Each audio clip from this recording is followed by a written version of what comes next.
So I'm just here to talk about 1678's general design process. So kind of some general guidelines we go through, some of our processes, some of our tools that we use that we find really helpful throughout build season and really throughout the process of building any robot. So first of all, my name is Nathan. I'm a fourth year member. I'm a senior on 1678, and I'm also the design lead and the robot operator. So I have some experience on the team, and hopefully I can share some of that with you today. Oh, this is also the email you can reach me at if you have any questions after the presentation, hardware@citruscircuits.org. That's a general email you can reach out to if you need anything hardware related. If you want to reach out, that's where you can do it. So first of all, just going to go over our general design philosophy. So really, our main goal during the whole process of building our robots is accomplishing everything on the 1678 will list. And what that is the preliminary list that we make at the beginning of our design process of everything that we will do, right? So the kind of the process we go through for the first few days of build season is we'll write down on a big whiteboard everything that we could do, and then decide from there what we actually want to do. So maybe there are some things that we figure out, oh, this probably isn't worth the points that we would get from it. We're not going to spend the time, developing this mechanism. And so it's really important for us to figure out exactly what goals we want to accomplish on the robot and what we can afford to leave out. So that's really what we're trying to hit at the end of the day. And then these sub points are kind of mottos that we go by. So the first one is steal from the best, invent the rest. And this is a key one, right? You don't really want to be forging every single path during build season, right? You only have a limited amount of time and you have years of robots from your own team and from other teams to look back at, right? So for us, that might look like an intake design, right? This intake is nothing new. It's some rollers and it's a pneumatic fold out design, right? But it works. It's pretty simple and we know it's not going to have any issues on the field, right? So that's kind of what I mean by that. You don't want to be trying to figure out entirely new ways of doing things if what you already have or what you could already use works pretty well already. This is kind of going along with that is keep it simple where possible. So although it's really easy to get caught up in like what's the most elegant or like coolest way we can do something, right? It's not always the best way to do it. So always try to go simple where possible. If you can avoid doing some complex gearbox or anything like that, definitely try to avoid, overcomplicating your robot. For us, we always try to go simple on each individual mechanism. The more complex part of our robots is kind of integrating all of them. So we always have like pretty tight packaging. Again, constantly iterate is the next one. So we'll throughout build season, we don't just build one robot, right? We're constantly iterating on each individual mechanism.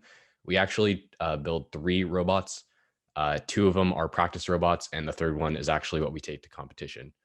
So this gives us 2 robots that we can constantly be putting new mechanisms on with improved parts, improved geometry, whatever we find from the testing. So it's really important to always be testing your robots. And this can be with autonomous routines, or it can be with just driver practice. But always be testing and always be improving. And the last one is draw the good enough line. So it kind of goes along with the constantly iterate as well. It's really easy to get caught in a loop where you say, oh, if I just had one more day to work on the design for this, it could be so much better, right? But if you know you're going to be building multiple iterations of a mechanism, you can draw the good enough line. And what I mean by that is you can just push it out, even if it's not like going to be perfect. You push it out, you get it fabricated, and you test it. Because what's really important, what's going to show you what you need to improve, is actually getting it on the robot, not spending another day on design.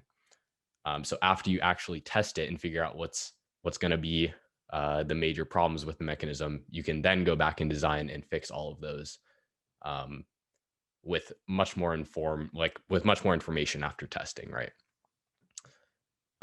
Okay, so moving on to the next slide. This is a picture of the first robot that we built this season, or last season, I guess, 2020. And you can see it doesn't look much like the rendering well, it looks pretty similar, but it's very different from the render on this slide. You got the wood hood parts, right? These are just cut on a laser cutter in, a matter of minutes, right? And we just threw it on the shooter. It's nothing elegant. We have all this polycarb just kind of flapping around on the hopper. The intake doesn't fold up, but this was probably the most crucial step in our whole process.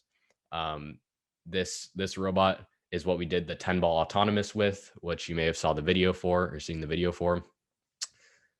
This was the robot that did that. It was a proof of concept.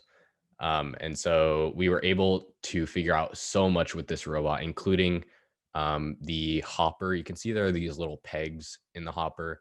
And those were for kind of cutting out slots for each ball. So initially we were trying to have individual slots that each ball would fall in.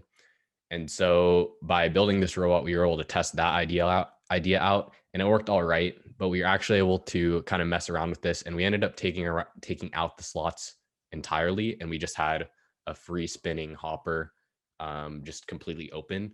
And we found that worked so much better. We were able to give it to the programmers to test a bunch of speeds for the rotation of the hopper, and it was just a really good baseline to have.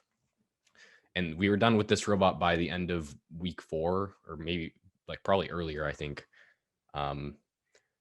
And from there, we pretty much had a straight shot to our competition robot because we were able to figure out all the problems that we initially had with our design. All right. So in terms of technical design process, always start with kind of some Crayola CAD like you see in the picture, some initial mock-ups to confirm how all your mechanisms are going to fit together. And so this comes straight from this, our 1678 will list, right? We have ideas for what we have to do, and then we have ideas for how we're going to do it. And that will kind of reveal themselves through prototyping as well.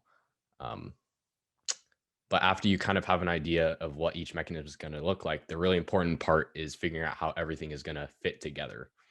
And so you can see this initial sketch. It looks kind of like 973, if you know what their robot looks like. Looks a lot like them. It's actually a tall robot because we didn't actually, in the beginning of build season, we didn't actually specify that we wanted to go short. We were okay with being tall. And that was because we weren't sure how we were going to package the climber yet. And then from Crayola CAD, we want drivetrain design finalized within the first week. Drivetrain should be the most straightforward part of, or it is for us. And we recommend that teams go as straightforward as possible with the drivetrain. If for you, that means, buying a swerve drive or building a West Coast drive, whatever it takes to have a drivetrain first thing, because it doesn't matter how good the stuff on top of your drivetrain is if your drivetrain doesn't work. And then mechanism design starts after the drivetrain design, obviously taking cues from the prototyping that we're doing alongside that. And we'll design review very often, twice a week, even more sometimes. And then after the initial design, it's just iterating on that design. And an important part here is for our team, we meet probably less than a lot of teams do. I think we meet a total of, what is it? I guess like 20-ish hours a week in the shop. But that means that there's time at home for design members to actually do design work. So while they're in the shop, design members can be helping with prototyping, coordinating fabrication and doing stuff that they can only do in the shop. And then when they go home, they can, flesh out all the CAD and get everything ready for the next day. So that saves us a lot of time in the shop. I do want to pull up this. So this, here, let's go here first. This was the Crayola drawing. This is the document for our 2020 robot. And then this was like the initial assembly done first couple weeks. And you can see that looks pretty similar to the final product in terms of shape and placement of mechanisms. So this had, the rotating turret, it had the shooter on there, it had the rotating climber with the telescoping arms. So it kind of mapped out how everything was going to fit together and confirmed that it would work for us. So yeah, this is what we always try to do before moving on with the very specific design of each mechanism.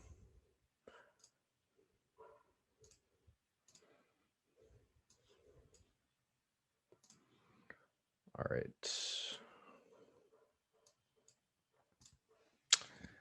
And then moving on to our design style, I guess you could call it. We like to use tubes and gussets, a lot of them. You can see our drivetrain, tubes, and gussets. And then all our support structure is just, here's a diagonal tube and a vertical tube that supports our whole climber system. And then everything is mounted to these support tubes, right? We like 2x1 and 1x1 and 2x2 for these things. And you'll see we have a hole pattern in here as well. And that just helps us with being able to mount things quickly. All the holes are number 11 holes and they are 1/2 inch apart from each other. And so if we need to slap something onto our robot really quickly, it is a lot of work up front to drill all these holes, but we find that it's very worth it, especially at competition when fixes or, anything that needs to happen quickly can be done because of this hole pattern. We can just slap on like a sensor mount or really anything we need to. Okay. In terms of early decision making, I talked about this a little bit already, but we want to have our drivetrain done as soon as possible. And so this means within the first week, I have day 4 up here. We want to have the type of drivetrain we're using, how many wheels we're going to use on it, the overall dimensions of it. We want to have all of that figured out. It doesn't have to be perfect. We kind of make an educated guess and then we stick with it. There's not really any time after this week to kind of second guess after you've started designing everything on top of it. So in the long run, the overall dimensions don't really matter too much. If you think you're going to be able to get away with a little bit smaller than the maximum frame perimeter, then do it. But if not, it's not the biggest deal. And then we always standardize around putting electronics on the belly pan. So you can see there's like the PDP, RoboRio, the battery, compressor, all of that stuff is on the belly pan of our drivetrain. And this just makes it really easy for us not having to worry about electronics later, and we can just build on top of it.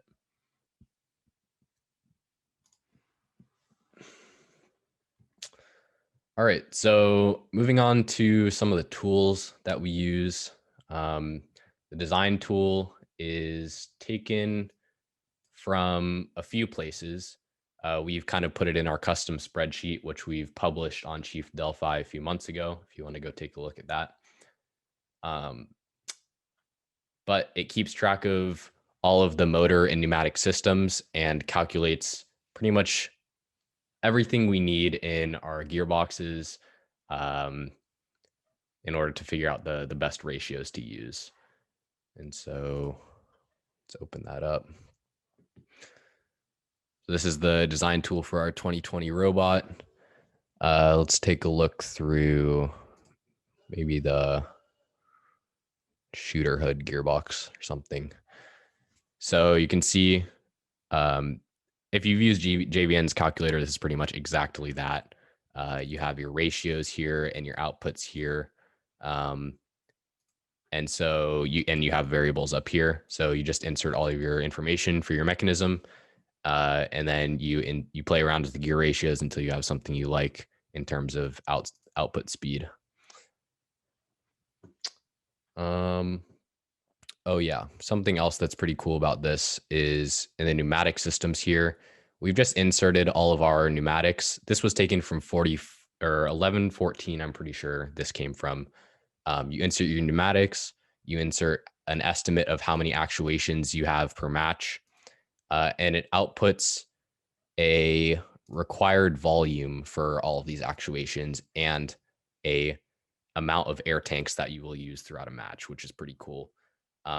And although you're required to use a compressor now, this was more useful before you were required to use a compressor if you didn't want to use one.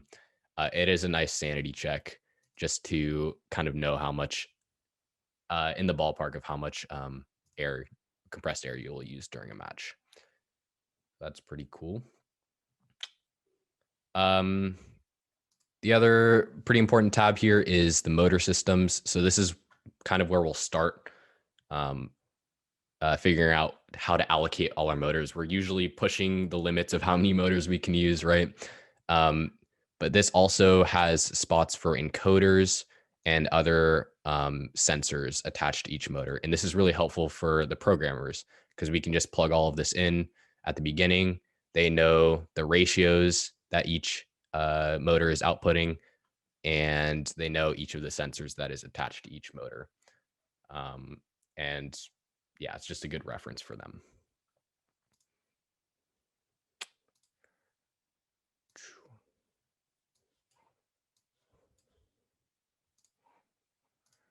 All right.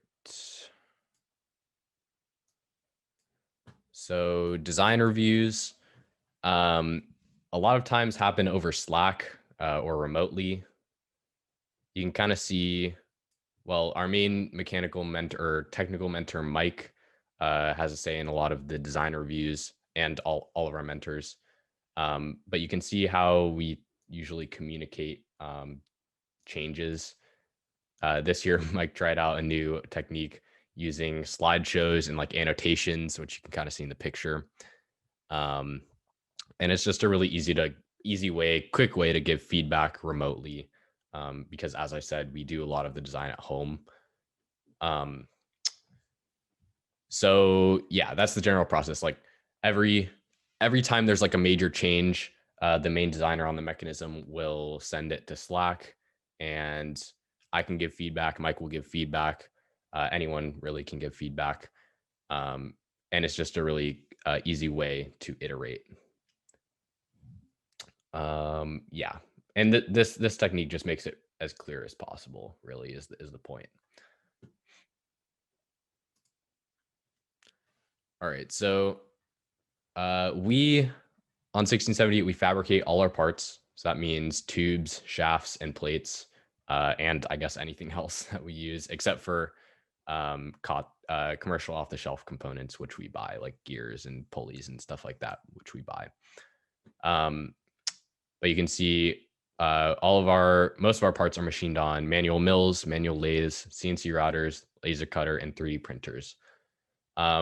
What this means is we need to always be thinking about the ability for our parts to be fabricated when we're designing, right? So we don't want to we don't want to design something that we can't fabricate is the main point here. Because of this, we try to limit our stock types to rectangular and round tube, shaft, aluminum and polycarb plates, and then 3D printer material, which we use PLA and Onyx for. And some general rules. All of our CNC features go on plates. So like if we have a gearbox, we're not going to put that in a tube just because it's much easier to fabricate a CNC plate. We don't have any CNC mills, just manual mills. And so it's a little bit difficult to set up our routers to fabricate tubes. So we try to limit everything to plates. And then also kind of know the limitations in terms of like radii. So you can see this red circle pointing out the corner. This is a profile in a tube. This is not possible because an end mill is round, right? And if you're cutting the inside of this slot, it will leave a radius in the corners. It won't be able to cut a 90-degree angle like that. And so generally you don't want to leave a tube like this. You want to kind of fill it off the edges to make it extra clear to your machinists what you want. And you're in the same space as them as well. So you can just talk to them, make sure the communication is really clear, and make sure they're not afraid to ask questions. Well, for the moment, the questions are open. I don't know if you'd like to continue, and maybe at the end or whenever they show up, I'll tell them to you. We can take some questions right now. I'm not against that. Okay. Well, les recordamos a todos que el apartado de preguntas está abierto para que las hagan en este momento y yo se las respondo, se las haga al ponente. Well, I mean, you may continue. There are no questions posted at the moment, but we'll be waiting for them. Sounds good. Thanks. Yeah. Okay. Anyway, we just got one. So it's an anonymous attendee who asks, "Where's software you used to make the CAD?" Or I mean, maybe it was what software you used to make the CAD. Yeah. So for CAD, we use Onshape. We just switched to Onshape a couple years ago. Before that, we used SolidWorks. And for CAM, for our router toolpaths, we use Cut2D Pro, which is a little bit uncommon, but it's what our mentors have experience with. And so that's what we use for toolpaths. Awesome. Well, next question, also anonymous. What material you usually use on the belly pan? Yep. We always use aluminum plate, usually 90 thousandths of an inch thick. So pretty thin, and you'll see there are a lot of pockets as well in it. So it can remain pretty rigid while also being very light, which is nice. Okay, we'll have a last question for the moment. What design program do you recommend? I think you already answered this a few moments ago.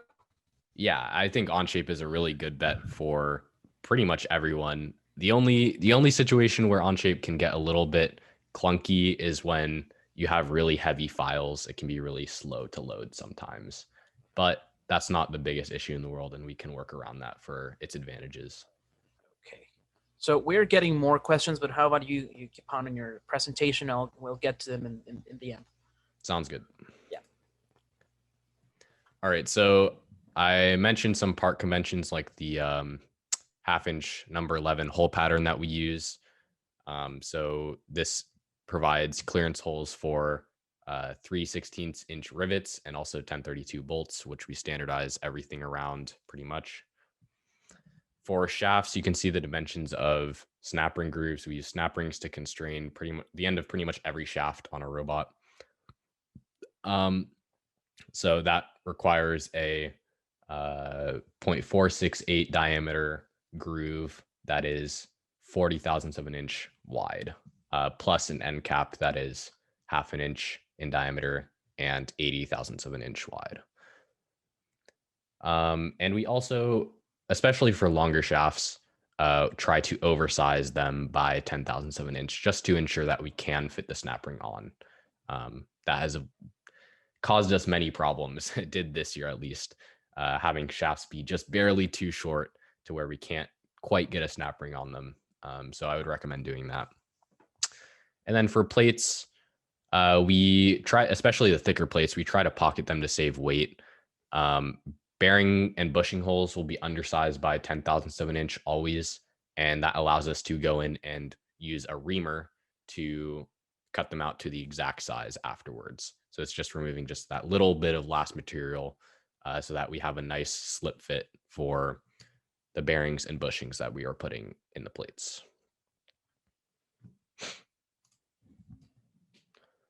All right.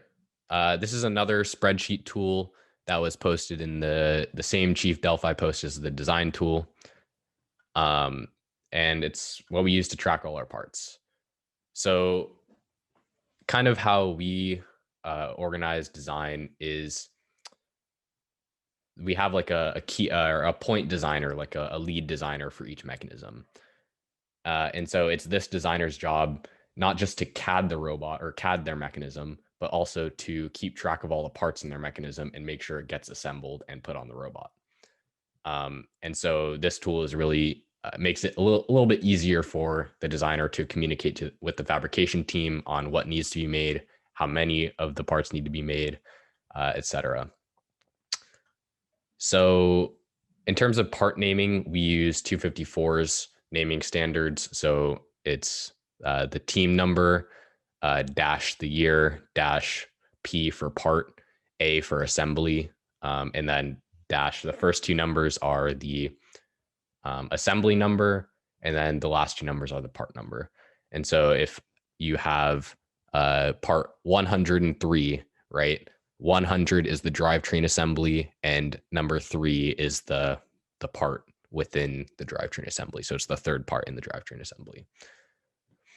And you can see, well, just open this up as well, honestly. Again, this is the 2020 parts tracking sheet. You can see we have this, or we have a few columns here. We can list the designer so that if the machinist has any questions about the part, they know who to ask. We have which machine, we have a first quantity and a second quantity, and then a first status and a second status. And we do this because, like I said, we usually make more than one robot throughout build season. And so we want to build one before we build the others. And so this first quantity is the first robot. And then once we confirm it works and make some modifications, we can insert the second quantity and get that made for the other two robots. And then really the main part of this is these drop downs, the status drop downs. So we have a bunch of different options here. You know, it'll start in design in progress, and they're all color coded as well. Start in design in progress, and then maybe it needs a drawing, so we switch to that. And then maybe it's going on the mill, so that's there. And this is just easily referenced by anyone on the team. And then ready to QC. Our fabrication lead always quality checks each part before it goes on the robot. So that's a status here. And then finally complete would be the last status. And you can see that's pretty much the case for most of the parts here.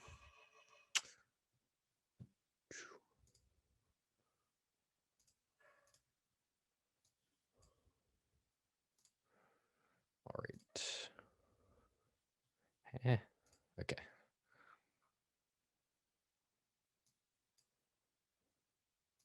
Okay, in terms of assembly, yeah, in terms of assembly, like I said, the lead designer for each mechanism is kind of in charge of everything to do with their assembly. And so really, in general, the designer will lead like the first revision, the first assembly, and then maybe they'll pass it off to the people who helped them out for the second and third. But it's really important for the lead designer to be involved in that in order for them to figure out what revisions they need to change or revisions they need to make to the mechanism, what they might do to make assembly easier the next time around, things like that. Any COTS parts are either found in our shop, but a lot of times we have to order. And so we use a purchase order system to do that.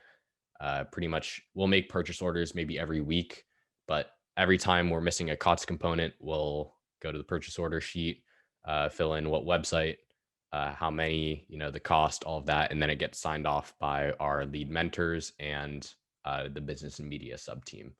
And then that's how our purchases are made. And then primary fasteners that we standardize around, it might be different for other countries just because you don't use inches, but we use 1032 bolts, quarter 20 bolts for if we need a little bit stronger. And we also use 3/16 rivets.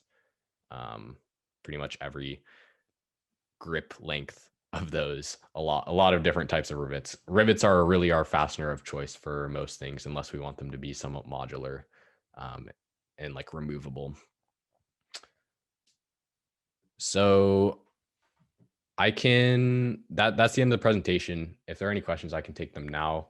If not, I can also show off some of the CAD and talk about that. Well, whichever way you like. We do have some questions. If you're ready, I can send them right to you. Yeah, sounds good. Okay, so about assembling process. How do you assemble the mechanisms on the chassis? Are they modular? Anonymous attendee. Yeah. So we do try to make everything somewhat modular. Like each assembly kind of stands alone in a sense, right? We are thinking about how to integrate them. And so sometimes it's like hard to take one mechanism off without removing a bunch of other ones. But that is definitely kept in mind throughout the process. Like if we are at a competition and this were to break, how hard would that be to get to, and how hard would that be to replace? And I mean, the robot we had this year was a nightmare for that sort of thing, and we learned a lot from that. But yeah, I would say our mechanisms are somewhat modular. Our integration isn't like super well thought out to the point where everything kind of attaches together like really seamlessly. So there are really oftentimes a few attachment points for each mechanism that we can pretty easily get to. Awesome. Thank you very much. So next question comes from Alan Mata, and he asks, well, I think it's kind of on the same line. How do you assemble your mechanisms to your chassis in order to have them be easy to take out and assemble back? I think you've kind of already answered to that. Yeah, I'd say the main thing is using bolts instead of rivets where you can for that. Yeah. Okay, then Gabriel Lopez, how many people are in your team? That's a good question. You might be surprised. There are over 100 kids on our team currently, which is quite large. We do have quite a few different sub teams. On the design sub team, we have maybe 15 or 20 currently, somewhere between that. And that's about the size of every other sub team too. Programming, we have a pretty large sub team for scouting, the scouting app that we use. I think it's about 30 kids on that sub team, which is pretty cool. But yeah, that's about it. Yeah, and if I may add, I think your distribution in all your sub team division, it's just amazing. You do an excellent job by transferring work to the right people in charge of it. So you get a good chain of command, and it's amazing. So thank you. Well, another question from Jose Luis Quintana Acuña. Until what week do you still make prototypes? That's a good question. Usually prototypes end about week 2. However, that is not a hard deadline, and we were prototyping up until week 5 this year. Oftentimes we'll prototype things we don't even end up using. Like this year we prototyped, I don't know if you've seen 4414's robot. We prototyped a kind of a similar diagonal linear tunnel that they had feeding up to their shooter, because we were not completely confident in the whole Spindexer thing quite yet.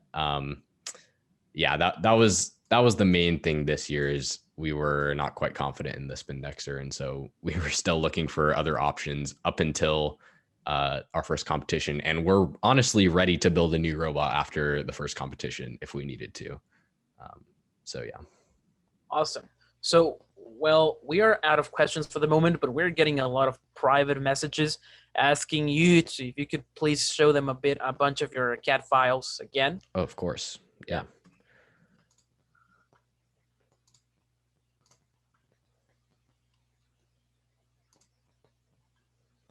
Oh, my bad. Yeah, we'll open up our top level here.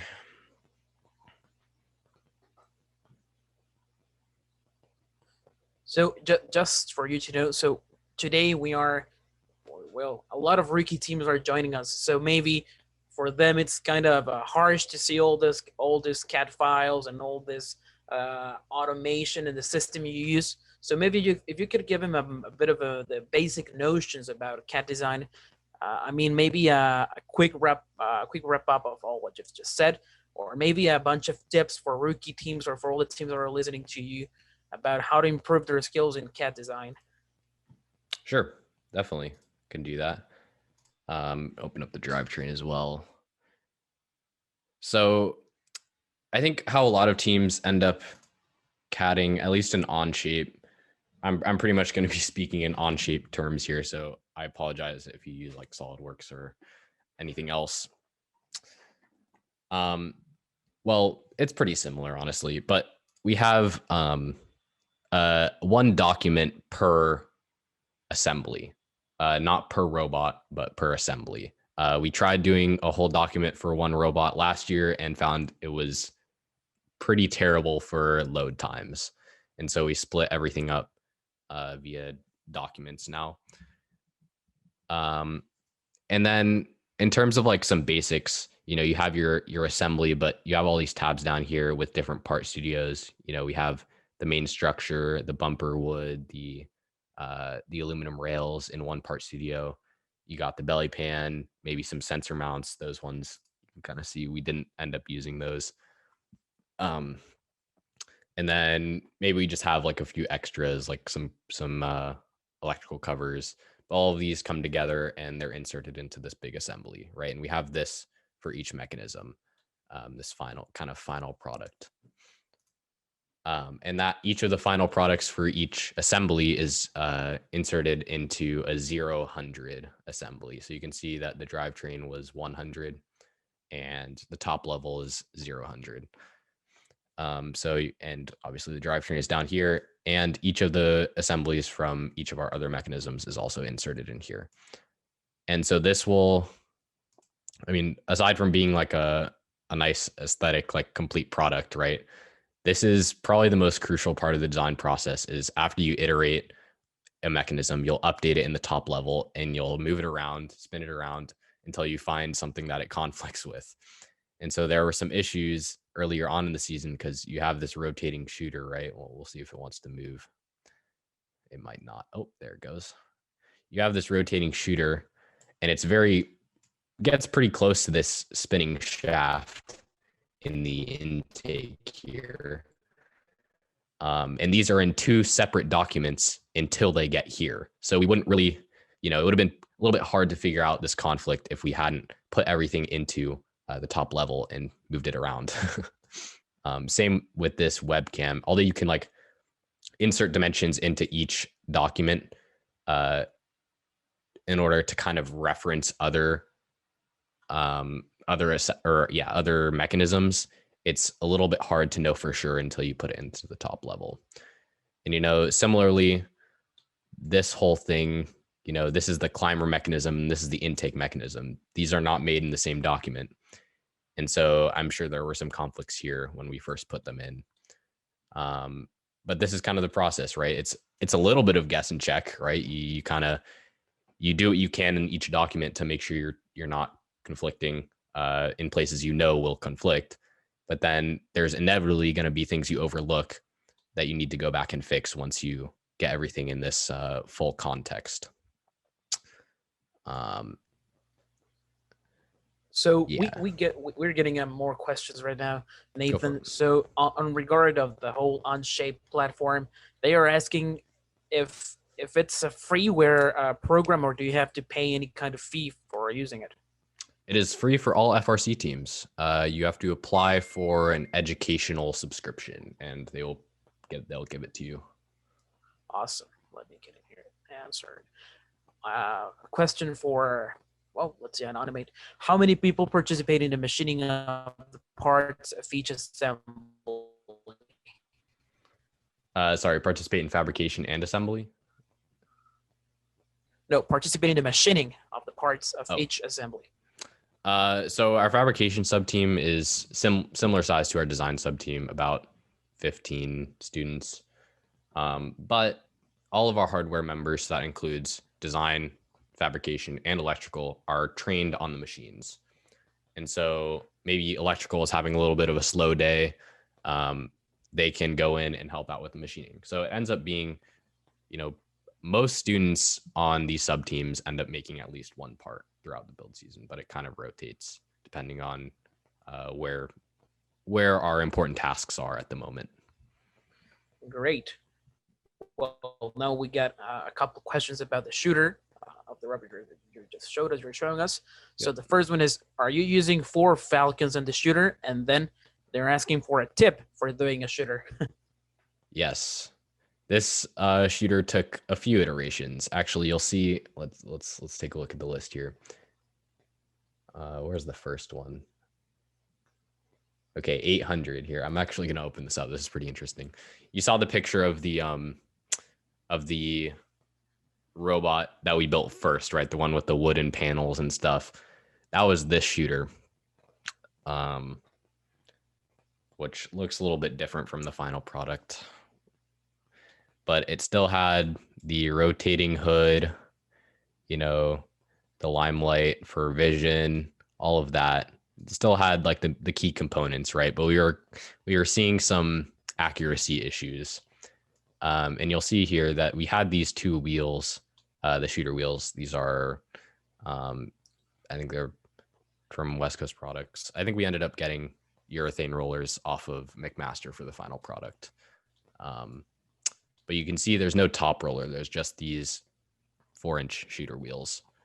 And so the second like big iteration is in here.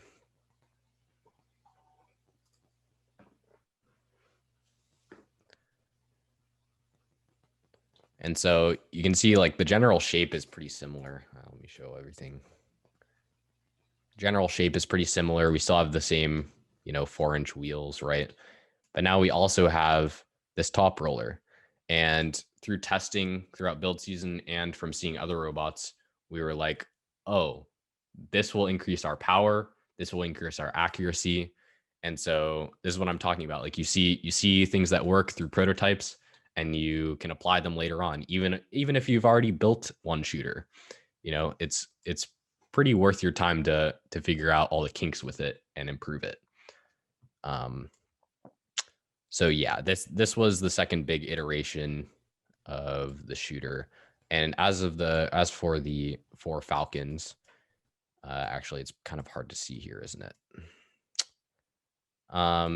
2 of them, these 2 are actually used to power the shooter shaft. So this motor would have a pulley on it going to this pulley, and then this motor would go to this pulley.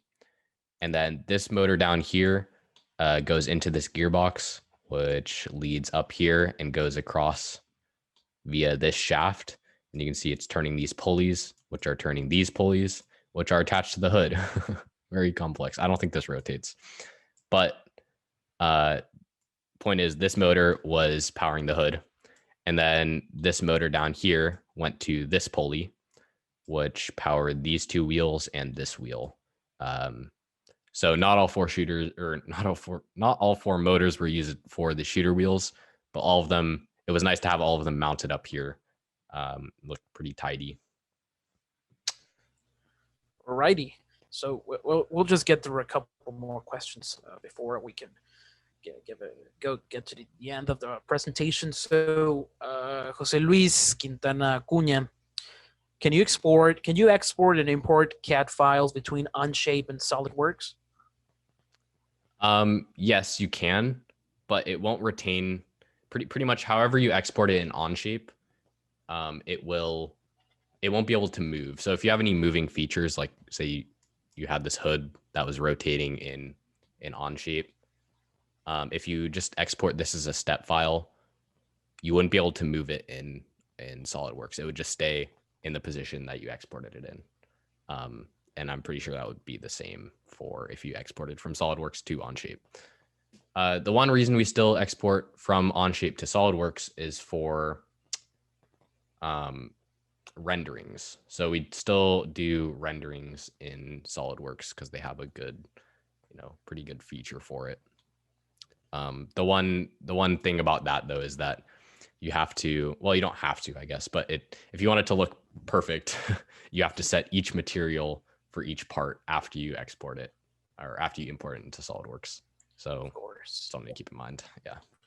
Okay.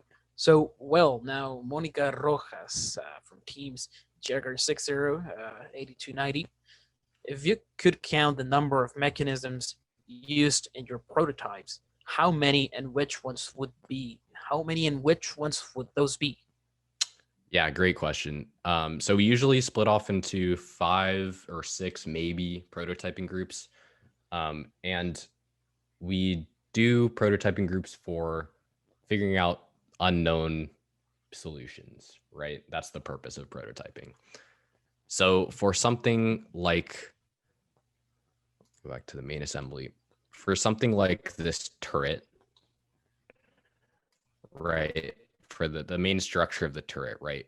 We don't really have to prototype that, right? Because we know we're just going to put bearings in a ring. We're going to have some plates sandwiching it, and we can be pretty confident in that working, right?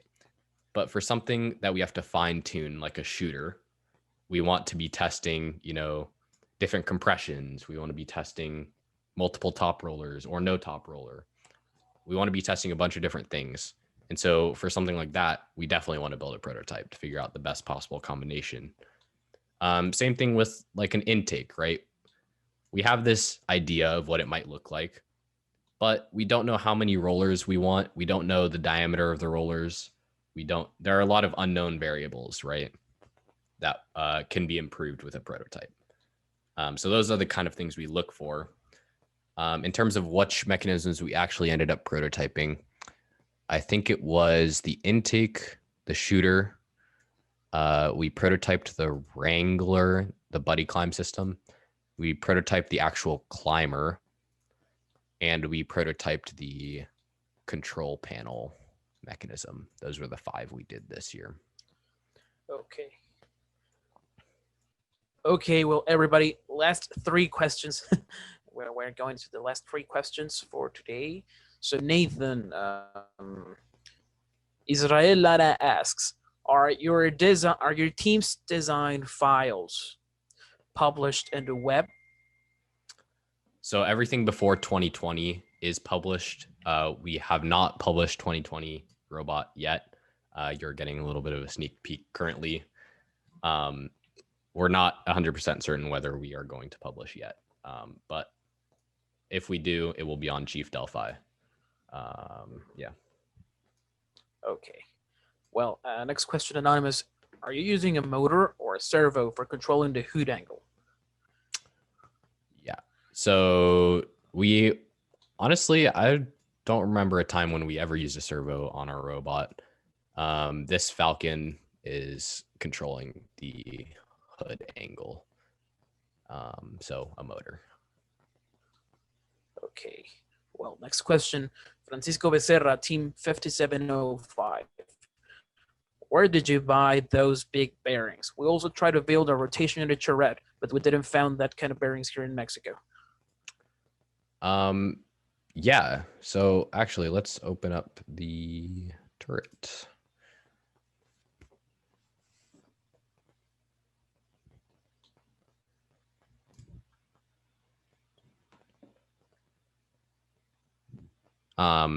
Well, first of all, kind of to answer the question preliminarily, we're not using a big bearing. We're using a bunch of small bearings. You can see in this base plate here, there's a bunch of holes going around. And in the assembly,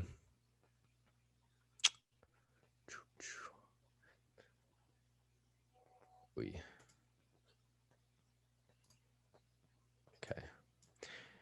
You can see there's just bearing stacks. So if we hide this big plate right here is like a 5/16 inch thick plate, which everything rotates on. So you can see, actually, if we isolate this, you can see that there's a big hole in the middle, and that's where the turret rotates. And then actually along the outside of this is where the spindexer rotates. So this is kind of a dual purpose plate here.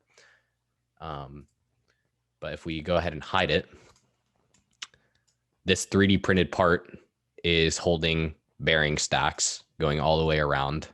And the middle one is the one that actually rides the inside of the plate, and the top and bottom ones support. They go on the top and the bottom of the big plate. So you can kind of see they bite there, while the smaller one rides the inside. Or wait, that wasn't the bearing, that was a spacer. But you get the idea. Yep. So these are just standard bearings you can pretty much buy from anywhere. Mhm. No fancy stuff going on here. I gotcha. Okay, well, last question, and I think this sums up more the most of the dabs our attendees are getting. Is your team giving, or would you give any kind of design courses to all the FRC community? Yeah, I think we've definitely talked about publishing our design training curriculum.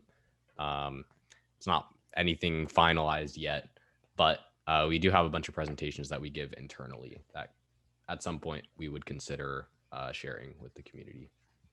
So yeah, but I mean, in general, our training is probably not that different from yours. We just put a really heavy emphasis on getting the new members involved.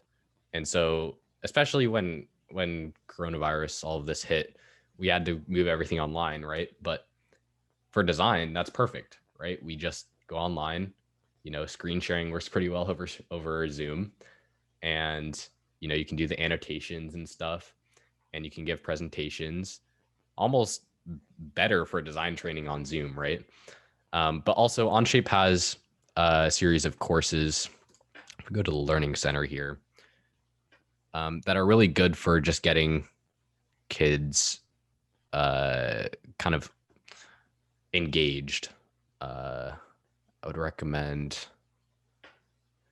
use the free ones. Don't pay for these. There's this Onshape Fundamentals CAD learning pathway, they call it, and it has a bunch of different courses here. You can see I'm kind of slacking. I only completed the first two. Oh well. But yeah, I mean, these are really good to go through if you're just learning CAD, or yeah, or you can, if you're training kids, you can have them go through these just first off, just to get them kind of exposed to it, and then you can introduce them to FRC specific things like COTS components, power transmission, pneumatics, that sort of thing, and just get them involved, like include them in the conversation of designing a mechanism, like have them be at those meetings and watch the process. That's how they're going to learn. Roger Dodger. So, well, Nathan, I think that would be all for today. We really appreciated these minutes with you. So I don't know if you could show us again your information, so maybe our public could reach out to your team, or maybe your email. And well, I don't know if you have any kind of final remark or any kind of tips for the teams that are watching you. That would be great. No, I mean, yeah, I mean, this time is a little bit difficult. I don't know what the restrictions are where you guys live, but for the US, we are, or at least California, we are still in full lockdown. So it's definitely easy to get demotivated, not being able to actually build robots. And it's my senior year, right? So I had last season stolen from me, and now we're probably not even going to have a season this year. So my motivation has just been passing down knowledge, but kind of use this time for team improvement, improve your processes. You can take stuff that I presented here, definitely look at other teams. A lot of teams have really good resources published, 973, 254. Just invest your time, really. It's going to be worth it. That's all. Yeah, well, things are kind of the same here in Mexico. Restrictions or lockdowns are all across the country, and well, we're doing our best to get this season going. Last year was a tough year. We all experienced it. But well, that's what we do as teams. We get over problems and we try to look for solutions. So, well, Nathan McAllister from Team 1678, Davis, California Citrus Circuit, thank you very much for being here with us today. It's been an amazing almost 60 minutes of conversation. So we appreciate that. We wish you the best of luck for your team, and we'll expect you to see you in the game field soon. Of course. Thank you guys so much. I appreciate the opportunity to present. It was a pleasure meeting you, and well, we'll keep in touch for future opportunities to share into.